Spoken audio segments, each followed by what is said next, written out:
Perkenalkan, nama saya Rachel, saya menjabat sebagai floor manager di Pause and Play.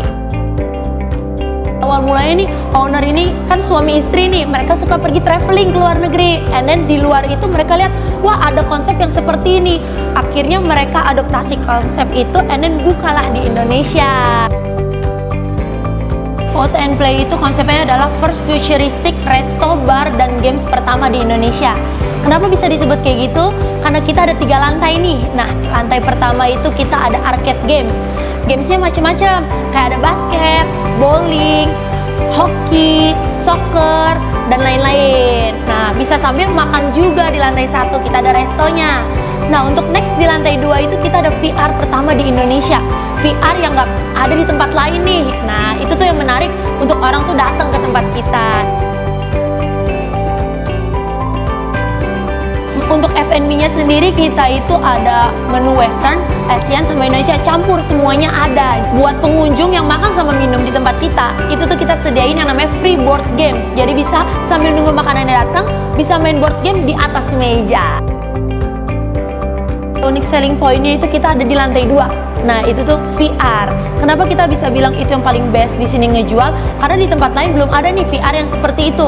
Mungkin kalau biasanya kita bisa punya sendiri, beli sendiri Oculus atau Samsung ya kan. Nah, kalau di sini beda. Kalau misalnya kalian datang ke sini lihat di lantai 2 kita, VR-nya itu beda. Nah, kita salah satunya itu ada VR namanya Atlas. Nah, VR ini seperti VR adrenalin.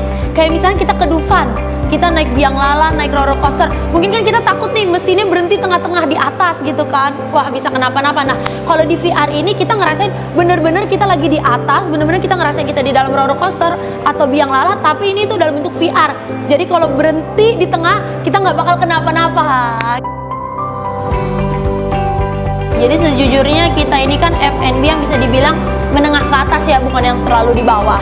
Jadi kita ini ada 4 lantai dan nggak mungkin dong kita manual gitu kan. Akhirnya kita pilihlah iSeller ini untuk membantu kita. Karena yang dari saya sudah pakai nih, yang dari kita pakai, iSeller ini membantu banget.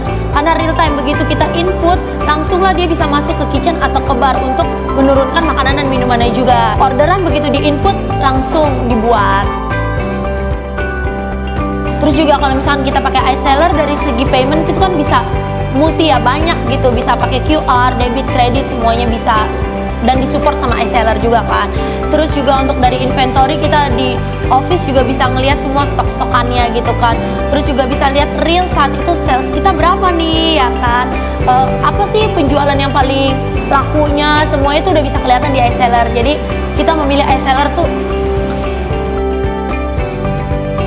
kalau misalkan itu sih bisa saya rate di angka 80% ya. Pasti kan semua program nggak ada yang sempurna, bener kan? Cuman 80% itu udah membantu kita banget. Jadi kita nggak harus waiter nggak harus nulis lagi secara manual, semua sudah langsung dalam digital, bentuk digital, kasir digital, kitchen sama bar pun digital. Semua udah lebih cepat lah dengan iSeller. Pause and Play udah pakai iSeller, kamu kapan?